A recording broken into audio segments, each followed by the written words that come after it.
이 땅에 태어난 사람들은 누구든지 행복하기를 원합니다.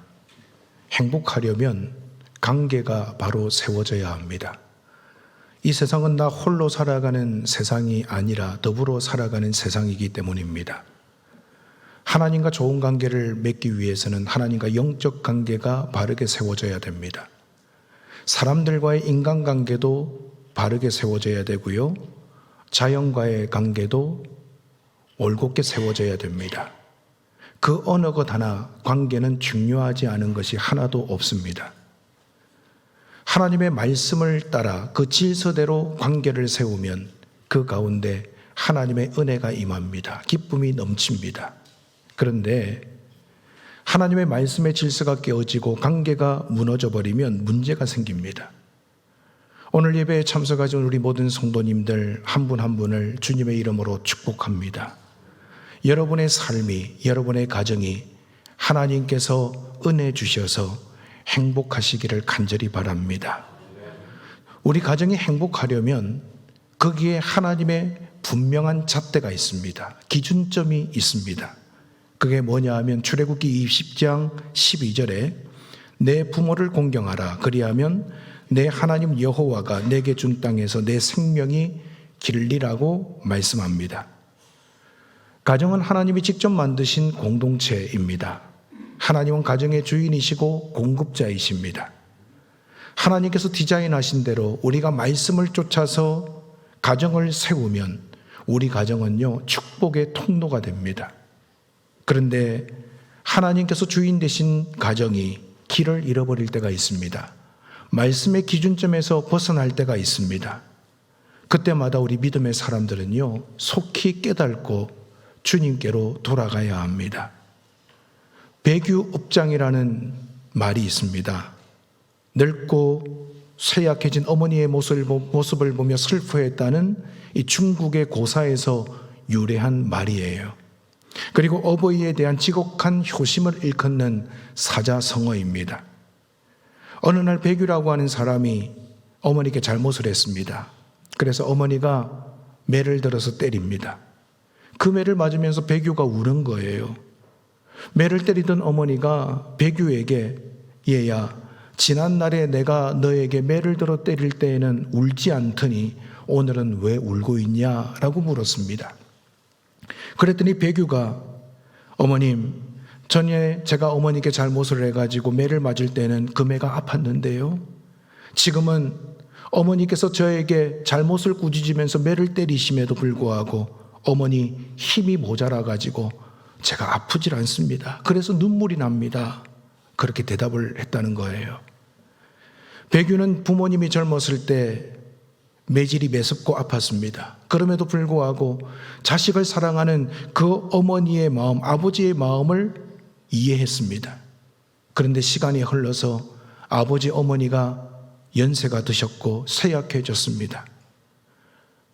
여전히 연약한 아들을 바라보면서 잘못한 것 매를 들어 때려서 고치려고 하는데 그 매를 맞는데도 아프질 않는 거예요. 그 모습을 보면서 부모님의 늙음이 안타깝고 못내 서러워 자신도 모르게 눈물을 흘렸다는 것, 이것을 배규업장이라고 합니다. 부모님의 마음을 잘 이해하고 있는 자식의 마음이지요.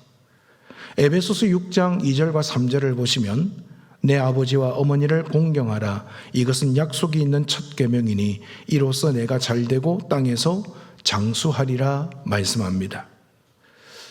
여러분, 우리가 이 땅에서 잘 되려면 어떻게 해야 될까요? 세상에서는 공부 열심히 해야 된다, 좋은 직장 들어가야 된다, 좋은 사람 만나야 된다, 여러 가지 이야기들을 합니다. 그런데 성경은 우리가 이 땅에서 잘 되기 위해서는 부모님을 공경하면 된다고 가르쳐주고 있어요. 부모와 자식은 뗄래야 뗄 수 없는 관계입니다. 세상 그 어떤 관계보다도 소중합니다. 부모님은 자녀를 사랑하고 또 자녀들은 부모님을 공경하는 것이 마땅합니다.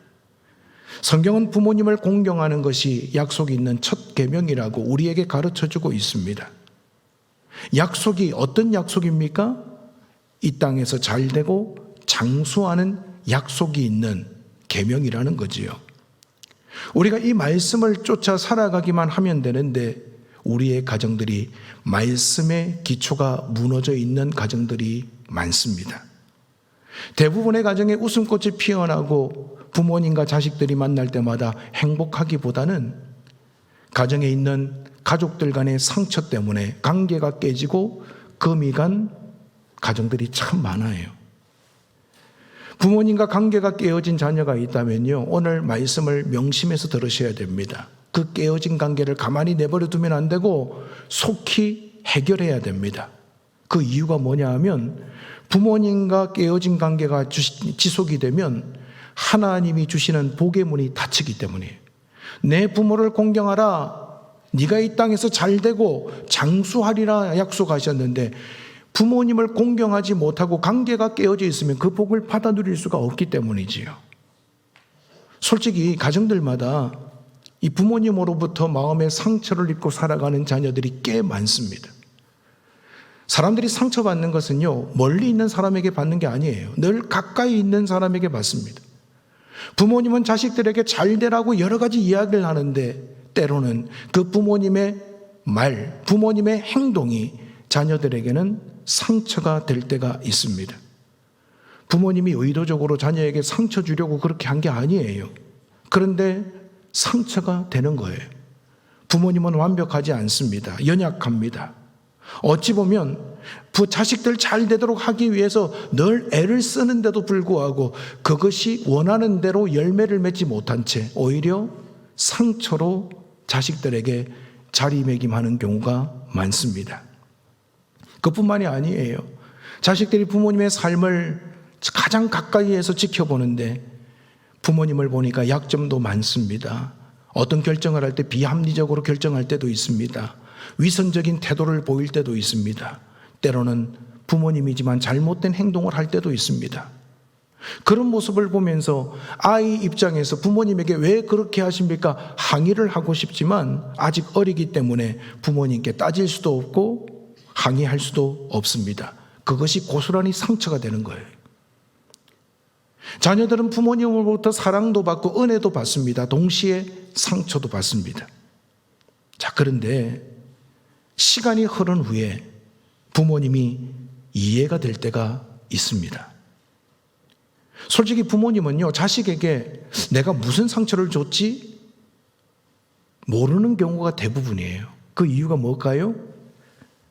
자식들에게 의도적으로 상처 주려고 한 적이 없기 때문입니다.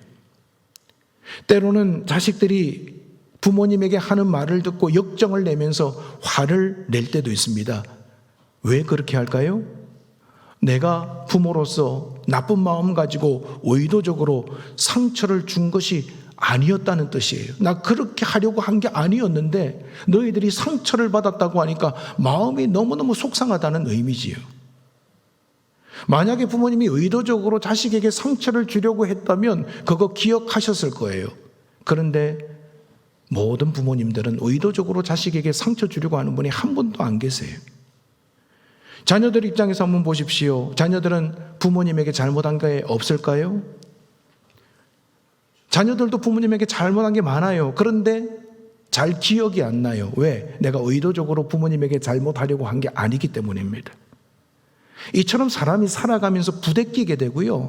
잘 살아보고 행복하게 살아가려고 함에도 불구하고 서로 상처를 주고 상처를 받는 것이 우리네 인생입니다. 그런데 부모님과 자녀에게는 차이가 있습니다. 자녀는 부모님이 준 상처를 오랫동안 기억합니다. 그런데 부모님은 자녀가 준 상처를 금방 잊어버립니다. 부모님은 언제나 자녀를 은혜로 대합니다. 그런데 자녀는 그렇지 못할 때가 있습니다. 부모님에게 의외로 큰 상처를 받은 사람들이 있습니다. 그런 자녀들에게 부모님을 공경하라고 하는 말은 잔인하게 들릴 수 있습니다. 하지만 우리가 꼭 기억해야 됩니다. 부모님과 자녀 간의 관계가 뒤틀려져 있다면 그 이유가 무엇이든지 간에 우리는 그것을 해결해야 됩니다. 그래야 하나님이 약속하신 복의 문이 열리는 거예요. 여러분, 복의 문이 닫히면 아무리 기도해도 소용이 없습니다.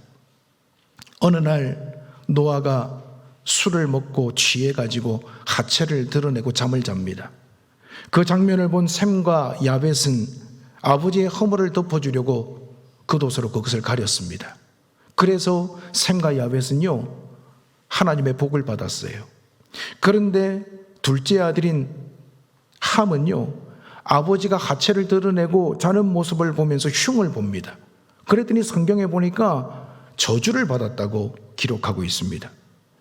여러분, 이 말씀을 통해서 하나님께서 저와 여러분에게, 특별히 자녀된 우리에게 주시는 교훈이 있습니다. 그게 뭐냐 하면, 하나님은 자녀들이 부모님을 대하는 태도를 하나님을 대하는 태도로 여기신다는 거예요. 사람들은 이 진리를 몰라요. 부모님이 실수할 수 있고 부모님이 연약할 수 있는데 그것을 덮어주는 것, 그걸 부모님께만 대하는 태도가 아니라 하나님을 대하는 태도로 하나님은 받아들이신다는 거예요. 그렇기 때문에 부모님과 깨어진 관계, 힘든 관계를 회복해야만 합니다.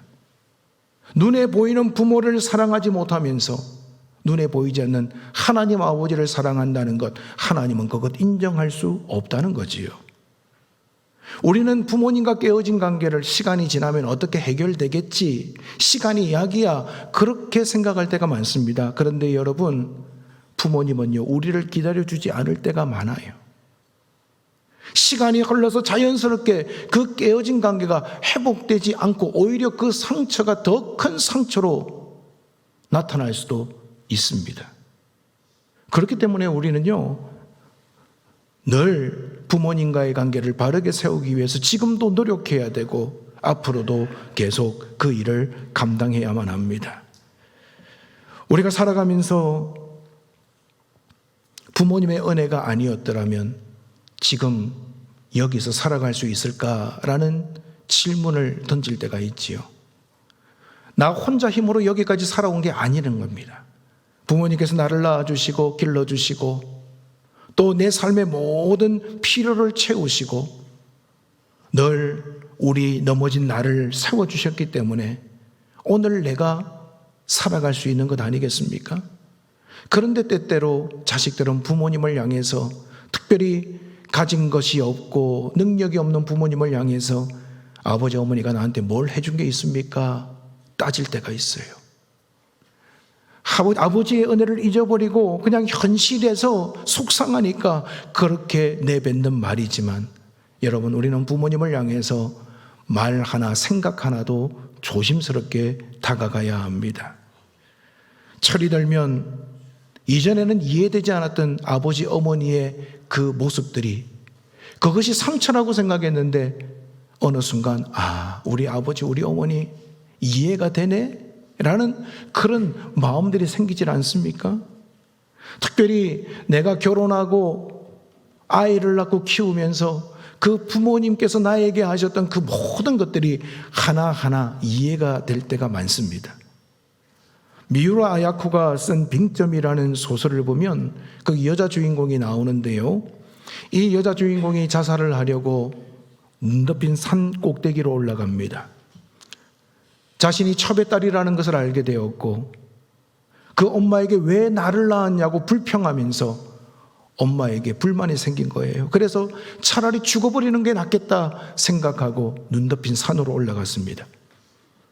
모든 것들이 싫고 다 귀찮고 어머니도 아버지도 다 꼴보기 싫고 차라리 죽어야 되겠다, 절벽에 서서 뛰어내리려고 하던 순간에 잠깐 뒤를 돌아봤더니 자기가 걸어온 발자국이 보이는 거예요.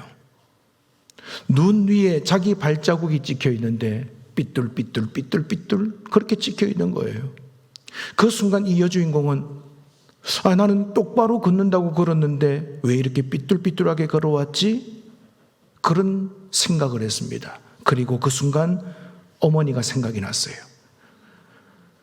나도 바로 걷는다고 걸어도 이렇게 삐뚤삐뚤 걸어왔는데 어머니도 잘 살아보고 싶었고 바로 살아보고 싶은 마음은 간절했지만 그 인생이 자신도 모르는 사이에 삐뚤삐뚤해졌구나.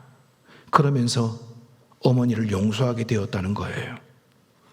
여러분, 나를 제대로 보면요, 내가 누구인지를 제대로 보면 우리는 부모님을 이해할 수 있습니다. 부모님도 완벽할 수 없기에 우리는 부모님을 통해서 어린 시절 이런저런 상처를 받을 수밖에 없다는 것을 새삼 우리는 깨달을 수밖에 없지요. 하나님은 자녀를 위해서 복을 구하는 자로 아버지와 어머니를 세우셨습니다. 자녀가 복을 받는 통로는 부모님입니다. 부모에게 하나님께서는 자녀를 축복할 권세를 주셨습니다. 자녀를 위해서 부모님이 기도하면 그 기도가, 무엇보다도 부모님의 기도가 자녀를 살립니다. 자녀를 형통한 길로 이끕니다. 그렇기 때문에 믿음의 부모님은 자녀를 위해서 기도하셔야 돼요. 자녀에게 가장 부모로서 잘할 수 있는 것, 그게 뭐냐 하면 하나님 앞에 자녀들을 맡기고 그들을 위해서 기도하는 거예요. 세상적인 방식으로 자녀들에게 물질을 많이 물려주고 아버지 어머니가 가진 어떤 백그라운드를 통해서 자녀들을 돌봐주려고 하는 그것보다도 전능하신 하나님께 우리 자녀들을 맡기고 부르짖을 때 하나님께서 그 기도를 통하여 자녀들에게 크신 복을 허락해 주실 줄 믿습니다. 여러분, 자녀들은 부모님을 공경하고 부모님은 자녀들을 축복하며 기도할 때 그 가정이요, 행복한 가정이 될 수가 있습니다. 여러분, 복을 받으려면요, 자녀들이 부모님을 대하는 태도가 바뀌어야 합니다. 제가 청주에서 목회를 할 때 부목사 시절에 젊은 여집사님이 갑자기 병원에 입원을 했습니다. 그래서 병원에 갔더니 그 친정엄마가 와서 간병을 하고 계세요. 제가 그 친정어머니에게 저는 어느 교회 목사입니다. 따님 다니시는 교회 목사인데 제가 신방 왔습니다. 그랬더니 감사해요. 그래요. 어떤 종교를 가지고 계시냐 물어봤더니 불교래요. 불교. 그래서 제가 따님 위해서 기도해도 되겠습니까? 그랬더니 그러셔요 해가지고 제가 기도를 하는데 이분은 교회를 다녀본 적이 없으신 분이에요. 근데 제가 기도한다고 하니까 눈을 감고 따라해요. 하나님, 우리 집사님 지금 갑자기 병원에 입원하셔서 치료받고 있는데 의사 선생님에게 지혜 주시고 약물을 통해서 속히 회복될 수 있도록 주님 고쳐주십시오. 그렇게 기도했더니 보통 우리 집사님들, 권사님들이 저와 함께 가서 그 자리에 있었으면 어떻게 반응하시겠습니까? 아멘 그러시잖아요. 근데 이분은 아멘을 몰라요. 제가 하나님 고쳐주십시오 그랬더니 그래요, 맞아요, 그렇게 되어야 돼요, 이렇게 계속 추임새를 넣으시는 거예요. 한편으로는 우습기도 하고, 근데 그 추임새 속에서 딸을 향한 어머니의 그 간절한 마음이 느껴지는 거예요. 이게 어머니의 마음. 이게 내 딸이 지금 아픈 것보다도 차라리 내가 아팠으면 좋겠고, 내 딸이 저렇게 고통당하는 것을 보니까 나는 멀쩡한 것 같은데 내가 자식들보다도 더 괴로운 거예요. 여러분, 우리가 그 부모님의 마음을, 그 진솔한 마음을 깨닫고 부모님을 대하는 태도가 바르게 세워질 때 비로소 부모님을 공경하고 복된 삶을 살아갈 수가 있습니다. 여러분, 우리 부모님들이 늘 건강하실 것만 같지요. 그런데 부모님도 세월을 이기지 못하더라고요. 연세가 드시고 병이 생기고 기력이 딸리십니다. 자식들 입장에서 보면 이 연로하신 부모님을 모시는 것 결코 쉬운 일이 아닙니다. 현대의술은 발달해가지고 인간의 수명은 점점 길어지니까 앞으로 자녀들이 부모님을 모셔야 될 기간들은 점점 길어질 거예요. 게다가 어느 순간 부모님이 원치 않는 치매라도 걸리면 자녀들은 인고의 세월을 보내야 합니다. 부모님을 모시고 사는 것도 어렵고 말씀대로 부모님을 공경하는 것도 어려운 시대를 우리는 살아가고 있습니다. 그런데 여러분, 세상이 바뀌고 여러 가지 사람들의 트렌드가 바뀌어도 아무리 힘들고 어려워도 우리 믿음의 자녀들은 하나님의 말씀이 기준점이 되어서 부모님을 공경해야만 합니다. 이것이 복받는 비결이에요. 16절을 보시면 너는 내 하나님 여호와께서 명령한 대로 내 부모를 공경하라. 그리하면 내 하나님 여호와가 내게 준 땅에서 내 생명이 길고 복을 누리리라 말씀하셨습니다. 부모님의 은혜로 오늘 여기까지 내가 살아가고 있어요. 그렇다면 그 은혜를 깨닫고 은혜에 보답하는 삶을 살아야겠지요. 그 은혜를 알고 보답하는 삶을 살아가는 사람에게 하나님은 또 다른 은혜를 허락해 주시는 거예요. 그런데 오늘 우리가 살아가는 세상은 어떻습니까? 디모데후서 3장 1절과 2절을 보시면 너는 이것을 알라. 말세에 고통하는 때가 이르러 사람들이 자기를 사랑하며 돈을 사랑하며 자랑하며 교만하며 비방하며 부모를 거역하며 감사하지 아니하며 거룩하지 아니하며. 사회적 분위기가요, 부모님을 공경하는 것을 하찮게 여기는 세상이 되어버렸습니다. 외롭고 어렵고 병든 부모님을 돌아보질 않습니다. 바쁘기 때문에 먹고 사는 것이 어려워서 여유가 없어서 여러 가지 이유를 들면서 부모님을 공경하지 못하는 세대가 지금 우리가 살아가는 이 시대예요. 그럼에도 불구하고 우리는 하나님의 말씀 붙잡고 부모님을 공경해야 됩니다. 믿음의 사람은요, 힘들어도 어려워도 말씀에 순종해야 돼요. 그것이 진짜 복을 누릴 수 있는 비결이기 때문입니다. 저에게는 양가 부모님 중에 저희 장모님 한 분만 살아 계십니다. 올해 91세이신데요. 제가 공경해야 될 분이 살아 계시다는 것만으로도 참 감사합니다. 자주 찾아뵙고 재롱을 떨어야 되는데 저도 바쁘다는 핑계로 어머님에게 소홀하게 한 건 없는지 말씀을 준비하면서 참 많은 생각을 했습니다. 물론 저희 어머님은 다 이해하십니다. 아이고 얼마나 바쁘고 할 일이 많냐고, 나한테 신경 안 써도 된다고 그렇게 말씀합니다. 그럼에도 불구하고 부모님을 공경하는 일은 나중으로 미뤄서는 안 될 일입니다. 왜냐하면 시간이 흐른 후에 그분이 떠나시고 나면 아무리 후회해도 소용이 없기 때문이지요. 때때로 이제 얼굴을 뵈러 가려고 전화를 드립니다. 지금 출발하겠습니다. 어머니 곧 뵙겠습니다. 그러면 전화 수화기로 이렇게 말씀합니다. 아이고 힘들대 뭘 오냐고, 바쁜데 안 와도 된다고. 그런데 막상 가서 보면 얼굴에 한밭꽃이 피어지는 거예요. 그리고 밥상에서 함께 식사하면서 어머니 기도해 주세요. 그러면요, 오남매 손주들까지 그 밥상에서 기도를 다 하세요. 기도가 너무너무 길어요. 저는 밥을 먹고 싶은데 우리 장모님이 기도를 너무너무 오래 하시는 거예요. 그런데 그 기도가 너무너무 귀한 거예요. 새벽마다 사랑하는 아들, 딸들, 손주들 하나하나 이름을 불러가시면서 자식들을 위해서, 손주들을 위해서 비는 그 축복의 기도가 자녀들에게는 생명이 되고 능력이 되고 복이 되는 역사가 나타나는 거예요. 연로하신 부모님들 이런 말씀 많이 하시죠. 아이고 내가 자식들에게 짐 되기 전에 빨리 죽어야 되는데. 여러분 앞으로는 그런 말 하지 마세요. 우리 부모님들을 가만히 보면 이 부모님들을 모셔본 경험이 있어요. 그것이 얼마나 힘들다는 것을 알기 때문에 나는 그렇게 고생해도 내 자녀들에게는 짐이 되지 말아야 되겠다는 생각에서 아이고 늙으면 빨리 죽어야 되는데 이런 말씀을 하셔요. 그런데 그 마음 충분히 이해가 되지만 여러분들 마음을 바꾸셔야 됩니다. 자녀들이 연로하신 부모님을 모시고 공경하면 하나님께서 자식들에게 복을 주신다고 약속하셨어요. 그렇기 때문에 여러분, 하나님께서 주신 생명이 있는 동안 우리 부모님들이 자녀들을 위해서 기도하고 그들을 축복하는 것이 자녀들에게 얼마나 큰 복인지 깨달으시고 오늘의 주어진 삶을 기쁨으로 살아가시기를 바랍니다. 하나님은 자녀들이 부모님에게 하는 것을 하나님께 하는 것으로 여깁니다. 여러분, 오늘 우리는 부모님을 어떻게 공경하고 계십니까? 부모님을 얼마나 사랑하고 효도하고 계십니까? 하나님은 자녀들에게 잘하면 복 주겠다고 약속하시지 않으셨어요. 이 자녀 사랑은 가르치지 않아도 저절로 하는 거예요. 너무 과해서 문제예요. 그런데 부모님께 효도할 때 하나님은 내가 잘되고 땅에서 장수하게 하겠다고 약속합니다. 왜 그렇습니까? 부모 공경은 저절로 되는 게 아니기 때문에 우리가 결단해야 되고 마음을 먹어야 되고 그렇게 살아가야만 가능한 일이기 때문입니다. 오늘 행복한 가정 이루기 위해서 우리가 하나님의 말씀의 기준점을 잡으시기 바랍니다.